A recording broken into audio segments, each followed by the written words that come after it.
Alrighty. Welcome to another fantastic day in my little world here on my beginners series. As we discussed last time, well, just due to scale, maybe this isn't a beginner's farm, but the concept is something that anyone could very easily accomplish. Instead of doing the a full 20 by 40 that I put in, you could easily just do a little 9 by 9 section of this, encase it in some glass, throw in some rails for a collection system, and boom, more melon and pumpkin than most people will ever probably need. Now, let's see, the sun is starting to set. I've had this thing running for probably round about 12 hours. I, up to this point, haven't actually AFK'd this world at all. But in my quest for bone blocks, I figured that I'm going to need a lot. So now that it's been running, like I said, maybe about 12 hours, give or take, let's see what we ended up getting. Okay, and some of this, yeah, I condensed these down before I stepped away. But we've got an entire double chest of bone meal, and we have melon and pumpkin for days. I got a sixth chest up here. I don't think there's anything in it yet. Well, it's just starting to fill. I was seeing that I was backed up pretty much to the top of the hopper on that. So we are doing brilliant. We are doing fantastic. Um, and that means that I have all the bone blocks that I'm going to need for a fairly long time. I've also got all the tasty melon that I can take with me. I don't remember what it actually does. There's something you can do with melon and glowstone. If you combine them together, I believe it gives you a glistening melon or glycerine melon. And I think it makes you like go fast or something. Hold on. Wait, do I have glowstone here? I know I've got some down in the cave. Okay. Oh, we got one. Cool. So, if you mine these without silk touch, they will turn it into glowstone dust. Boom. Let's see. That wasn't it. How much glowstone dust did I get? I got 3. Maybe I need more. Maybe I need to go learn how to do this. So I'm going to go learn how to do this. We'll find out what it does. I can't remember for the life of me. So I'm going to go figure that out and grab a few more things. And now that we got all these bone blocks, I think I'm going to go down into the zombie research lab today and finish off the interior of the actual spawning section. And as you can see also, apparently our pillager captain ended up calling in reinforcements. We accidentally caught one of his accomplices. Die, witch. Die. I think witches are probably scarier than pillagers by a good bit. But they do drop some redstone, gunpowder, bottles, and things like that occasionally. So making a witch farm, if you've got a swamp near and a witch hut, million different tutorials on YouTube for those. But can be highly beneficial, especially if you're going to need a lot of that kind of thing. Also glowstone dust. Only renewable way to get it that I am currently aware of. However, that just because I'm not aware of it does not mean it doesn't exist. All right, so with that, I'm going to figure out how to get us our fancy new melon, and I will get back with you down in the cave.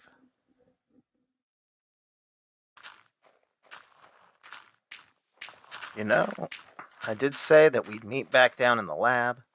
I've had a change of heart as I was thinking about things. I realized that this was actually big enough this early in the game that I kind of blew through most of my good resources, I guess. I mean, I've still definitely got stuff like excavating the lab. I've got cobble deep slate for days still.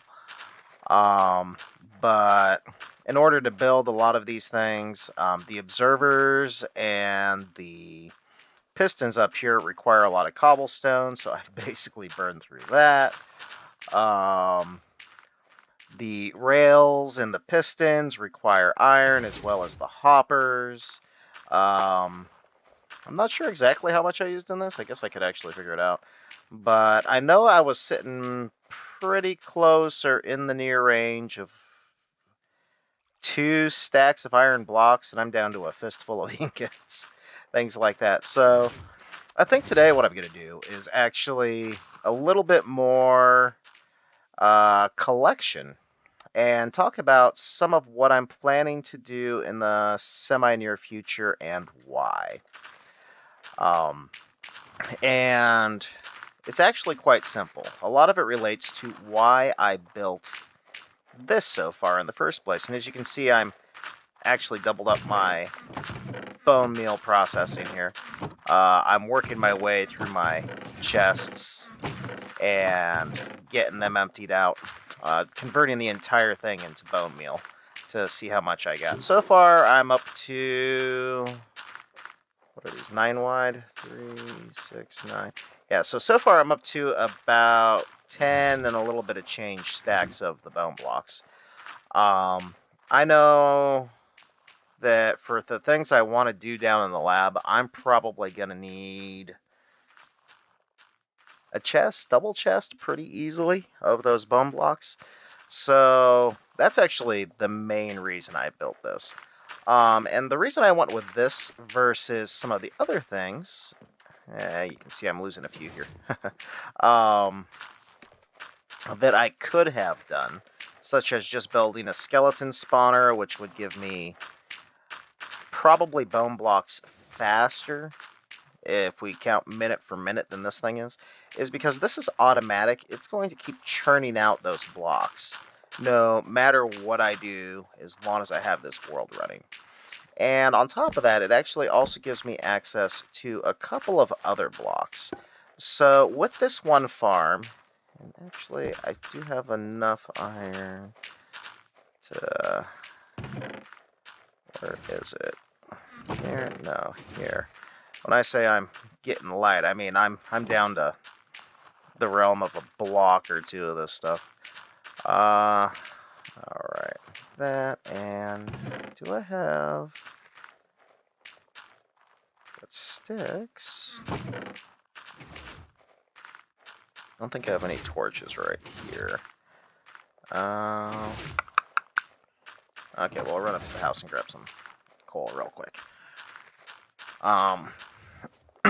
But anyway, so as long as I keep playing on this world, I now have access to technically 5 textures that will be perpetually renewable. And to get those other textures, yep, he's gonna shoot. And, oh, he got me. Good shot, guy. We'll pacify him later. I'm not interested right now. Anyway. Oh, yep. Let's see. Some coal. I don't need a lot of it. Actually, I probably had coal in that for... No, I don't know. It doesn't matter. But I have perpetual access to these textures no matter what's going on in this world now. So if I come up with a crazy idea that I want to build, then all I have to do is build it. And, you know, for me, that is fantastic. So let's see. The other thing, if you right-click a pumpkin with shears, it'll give you some more seeds and turn them into a little jack-o'-lantern. Now the other thing, let's see, I should be able to pick you up. You can actually put this on your head if you want. Alright, that, and I think it's a torch. Yeah. So I now also have an additional lighting option if I want to. And generally speaking, these two are probably pointless. I do have the top texture, which I could include in like a mosaic floor, things like that. So we've got that. The bone block is 2 textured, so let's call it 1, 2, 3, 4, 5, 6, 7, 8. 8 textures out of 1 farm. And I don't know that I will probably ever have a lot of need for pumpkins or melons in any kind of texture, but just having the option is nice. Having built the tree farm, I'm now going to have the ability to collect a lot more wood more quickly than I was before, because while I'm working on something else here in the area, I can plant a tree, I can walk away, let it grow. If I'm in a hurry and need a lot of the same wood really fast, I now have infinite bone meal, so I can grow those as well, which is true about any plant that I could possibly want. But at the scale I want to build things um, in this world really long term, I'm going to need substantially more resources than I realistically can collect on my own, just playing through casually and picking up things here and there.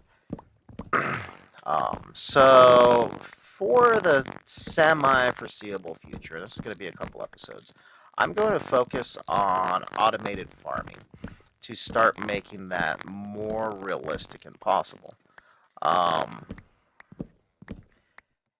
And some of the ones I have in mind, I've already got everything I need to start a really good sheep collection system for their wool, actually. All you need for that is a little bit of redstone dust observers, uh, dispensers. Those are a little annoying, but I should be good on those. I've got those spider spawners, so I can get string and can craft up some bows, which you need for a dispenser.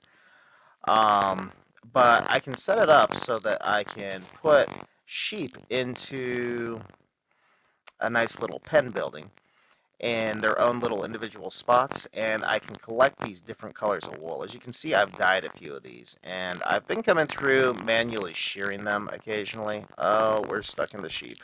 Oh no. Let's get out. Okay, none of them escaped. How did you get in there? Whatever. Um, and so as they regrow their wool and stuff like that, it'll auto shear them, and I'll be able to collect that really easy. So once I get all of the different dye variants, I will then have that many sheet colors for the wool. It is just, a flat color, but if I want something like that, it'll be easily available. And for those of you who aren't aware, let me see if I can find a flower or something real quick. I know there's a couple over by here. Whole bunch down there. Reds and yellows are really, really common. They grow in almost all biomes. You kind of got to go out of your way to get some of your nicer ones, like maybe blue or something like that. Why's my inventory full? Oh no, okay. Let's put bone blocks away. Okay, so we got ourselves a red flower. And some of your, more exotic colors, you're going to have to go out of your way to get them. One thing that I might do now that I've got all this bone meal is find myself a flower forest biome. Basically, every flower imaginable grows in there, and it grows in certain patterns if you're aware of what to look for. So I can set it up to get myself large quantities of flowers, which is dye. Alright, so let's see, go into our inventory. Now we can turn most flowers into dye. And we can come up to a sheep, right-click it, boom.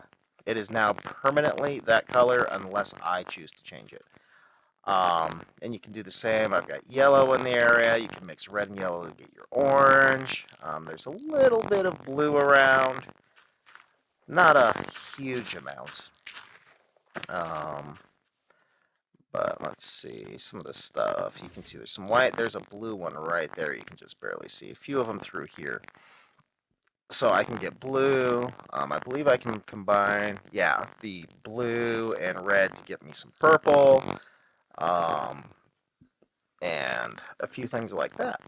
So I'm probably doing that in the next episode. I have to settle on a design for how I want my sheep farm to look aesthetically, but once I've decided on that, it should be pretty easy. And I could start getting set up for it on this one, but I need a collection system, and I am pretty much tapped on the iron front. Um, and any good collection system requires at least 5 iron.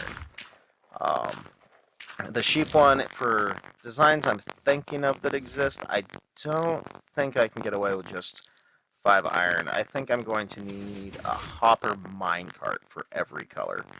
So a hopper takes 5, a minecart takes 5, so that's 10 per color, and I don't have anywhere near that. So I am going to be spending a good amount of time down in the mines, recollecting things like cobblestone. I could just make a generator, honestly. In fact, really long term, I may make an automatic one, using TNT and stuff to collect it.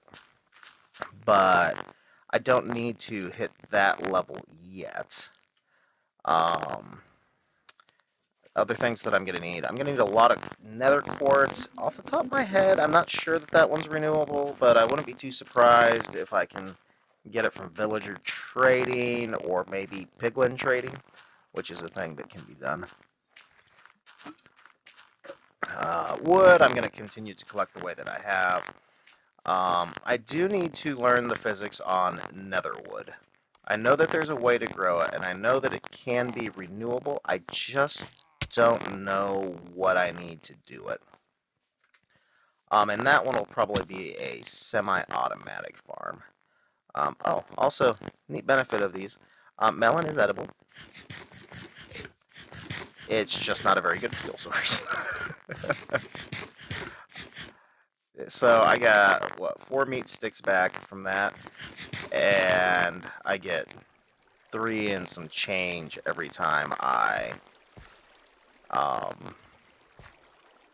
eat just a single steak here. So that's a lot better fuel source. Let's see, let's keep cracking away on this spruce for a while.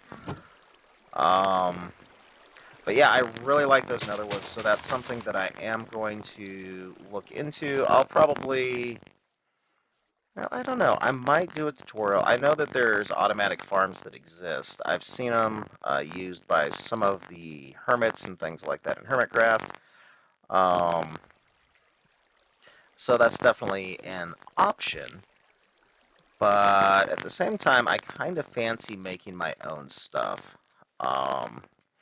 As far as this goes, the top section for the observer and piston, that's just kind of an old school, well, I don't know, it depends on how you define old school. The observer, while it's years old at this point, is still relatively new in Minecraft compared to things like dirt and cobble. But that's just kind of a standard design that everyone's kind of picked up. Probably the most efficient way to do it. And detail I left out, these rows here are actually alternating. So you've got a row of pumpkin at a diagonal, then a row of melon, pumpkin, so on and so forth, all the way through the farm. And that encourages the growth mechanisms in the Minecraft code to grow them at a faster rate. And some of the things, you know, I could have done, where I put all these switches, I easily could have just put in redstone blocks, but they're expensive right now. I don't have enough redstone, so that's another thing. So aesthetically, when I go to build this for my building, I'm going to need to plan around this little design detail. That's not a big deal. Something I'm happy to do. But I also ended up doing that on both sides too. I replaced my giant collection loop with just back and forths. So each of these wasn't keeping up very well. Ooh, trapdoor trick. If we put a trapdoor and put it down, it'll bring us down to a 1 block height, so we're like swimming or flying. So each of these is only responsible now for 1 row, and it's keeping up. Before, I had actually crafted up a whole bunch of these, and I just was trying to have them in a loop. Sometimes one would catch up to the other, bump it, cause it to start reversing, and it was just causing all kinds of havoc and chaos. So the executive decision was made. You know what? The only reasonable solution is to make it all nice and uniform like this.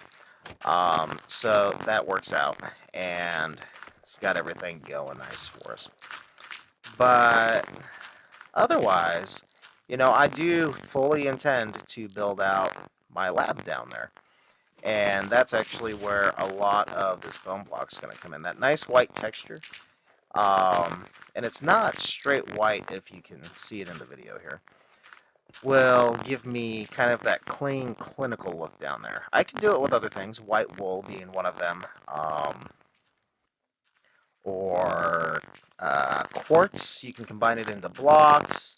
That one's pretty expensive. Like I said, I'm not super aware of a way to get that renewably at the moment. Villager raiding party. Man, they are after Mr. Fisher, aren't they? Anyway, um, so that's just kind of the state of things right now.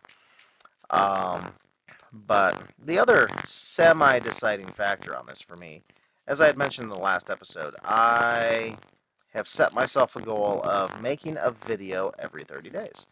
And videos are more entertaining, in my opinion, when stuff is happening. And if that stuff requires insane amounts of resource collection manually for every single day, I'm not going to be able to keep up with that. Just plain and simple. I already know that to be a fact. Um, so we just have to work with what we've got, um, and keep going from there. I know. Let's see. So sheep farm. I'm gonna figure out the nether wood. Talked about regular trees. These things. Oh, iron farm.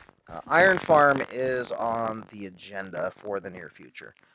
Um, I just have to decide how near in the future that actually is. One thing I don't like about iron farms is that they require villagers. Moving villagers is kind of a pain in the butt. And the easiest way that I've always found is minecart rails and minecarts. If you can get them to walk past a minecart as it's going through them, they'll get stuck in it just like my pillagers in the boat over here.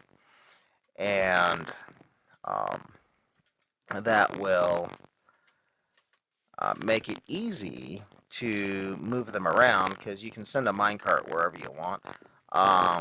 At the moment, the iron situation means that I need to collect some of it before I can actually do that. And I haven't decided where I'm putting it yet. On the one hand, I do have that little extra area I've cleared out over here. But man, maybe I want it over there. Um, so some slight decisions. I do know I do not want it directly in the village because of Iron Golem's spawning mechanics. I don't really want it underground, probably. Although the Caves and Cliffs update, that might be more viable than normal. If you build it like close to a cave wall, you can have your Iron Golem start spawning inside of hidden caves you don't know are there, and they'll build up and stop the effectiveness of your farm.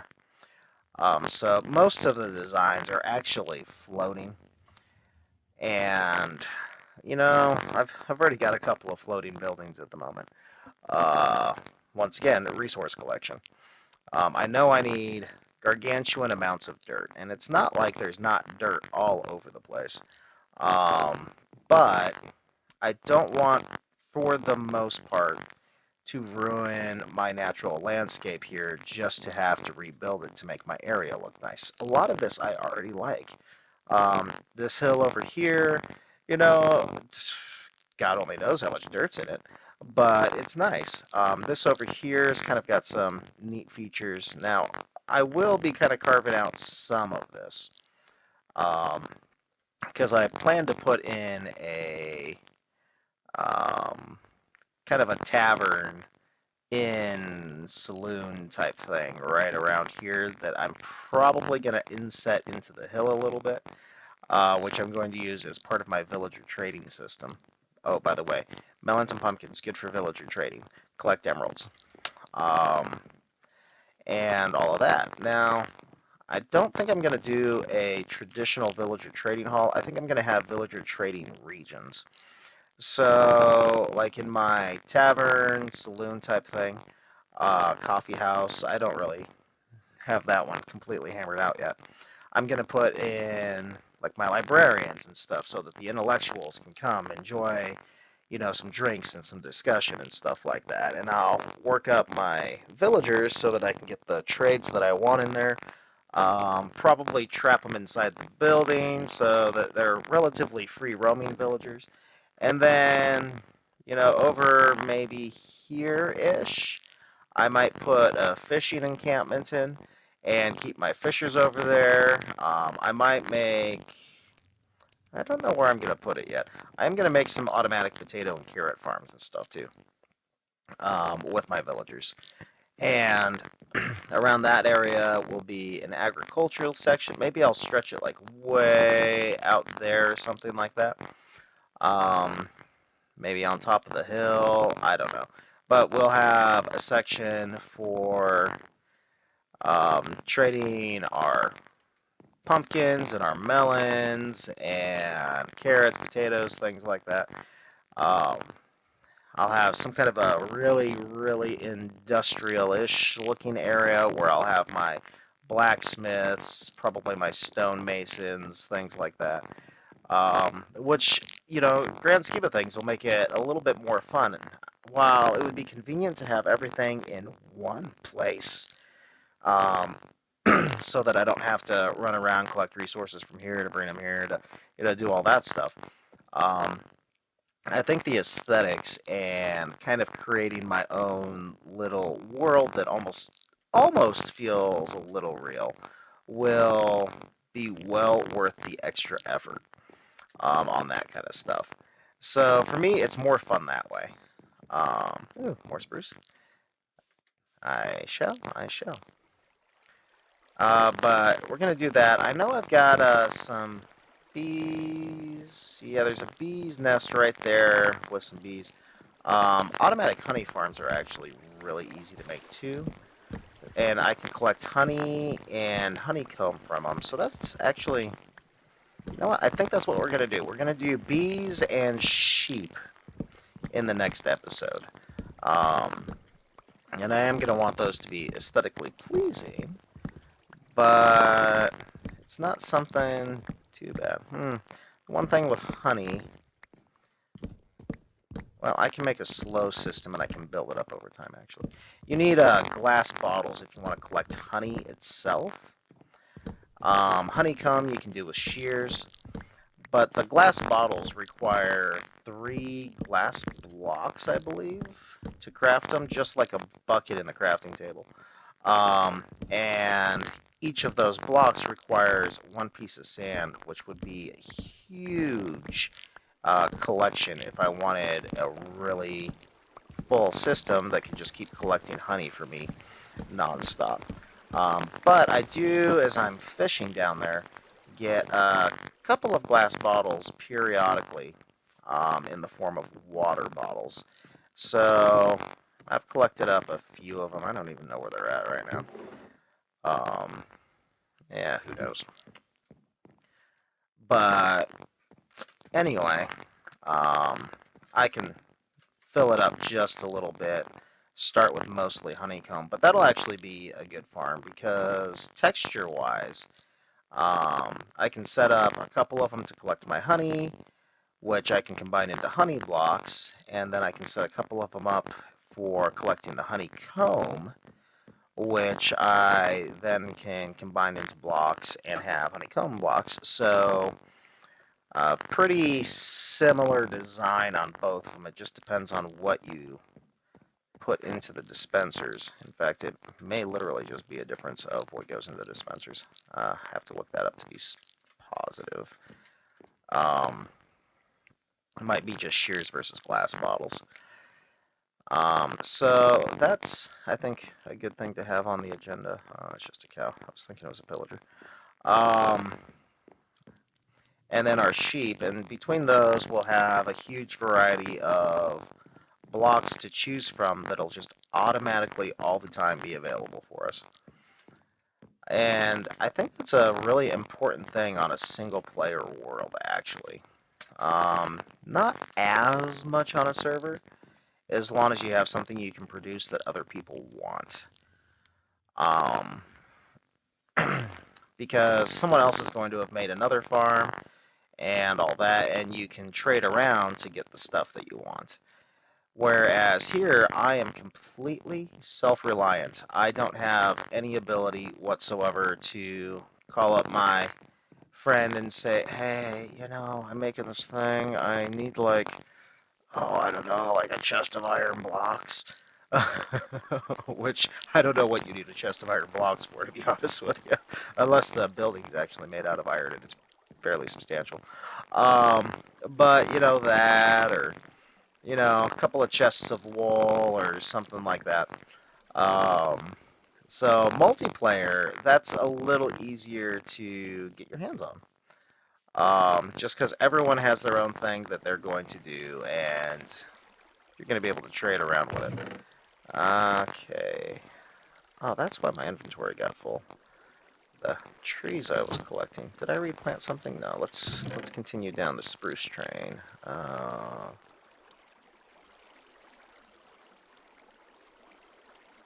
I was going to say that last one was pretty pathetic, so I didn't expect much in the way of saplings off of it.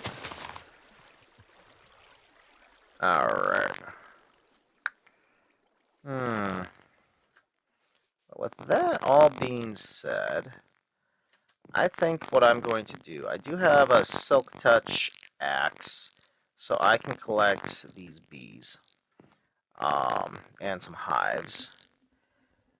So I'm going to go collect those. I'm going to gather up a little bit more nether quartz. I've got a few stacks of it still, but I'm going to need it for observers and comparators, in order to put this together.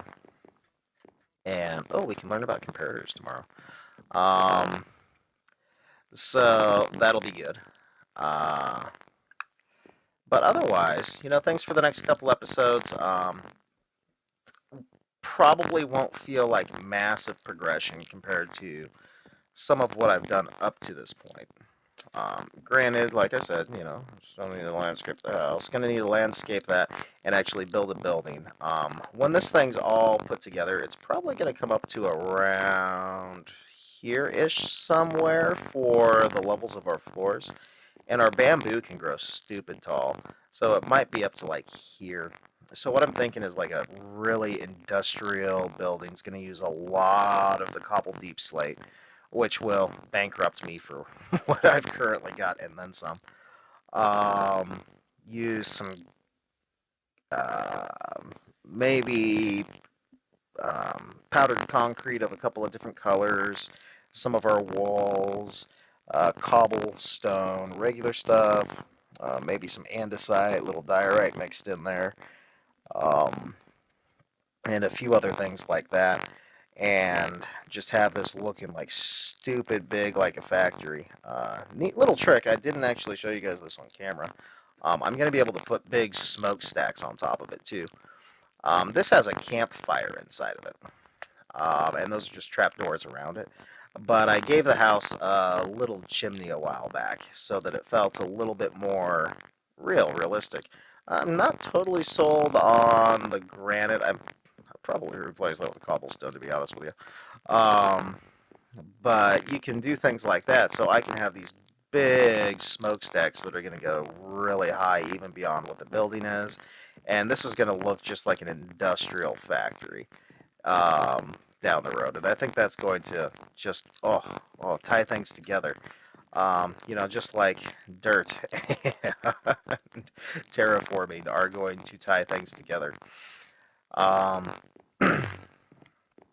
But got that down here. Before I do my resource collecting, I think I'm actually going to put in a path between here, to connect up my fishing bridge with entrance to my mine, I have something in mind to cap this off to give us a cool little access down into it instead of just the little cave that I knows there. I'm going to actually excavate this area here as well. Let me see if I can get a better angle on it. Because there's a bottleneck right in the middle of my rivers. Um, let's see. Yeah, you can kind of see it from here. So I've got this really good river coming in through here, and it actually goes out to the ocean over there. And then right there, which we can just kind of see from up here, it pinches off and the land connects, and it's just this itty bitty little area.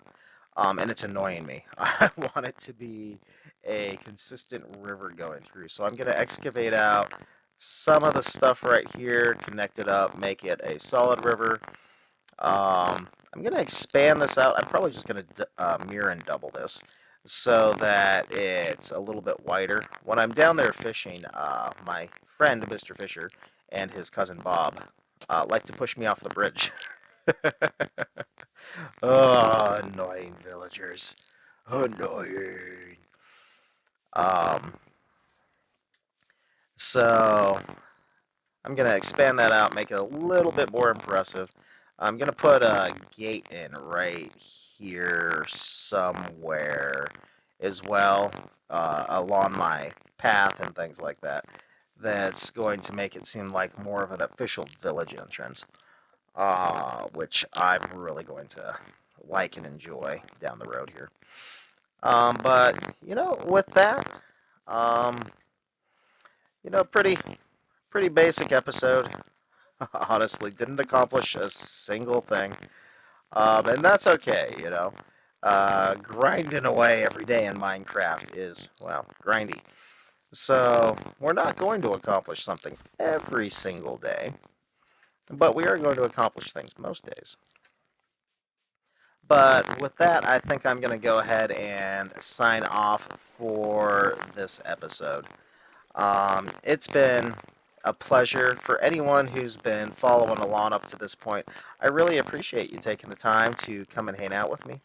And if you've made it this far in the video and you've enjoyed a couple of these up to this point, I'd really appreciate a like or a subscribe. Anything to help make the channel grow a little bit. And we're going to keep working in that direction. Hopefully have maybe a slime farm, wool farm, honey farm, a few of those things going automatically for us in the near future. And give us a lot more automatic variety. But anyway, it's been real, it's been fun, and I look forward to seeing you tomorrow in our next episode.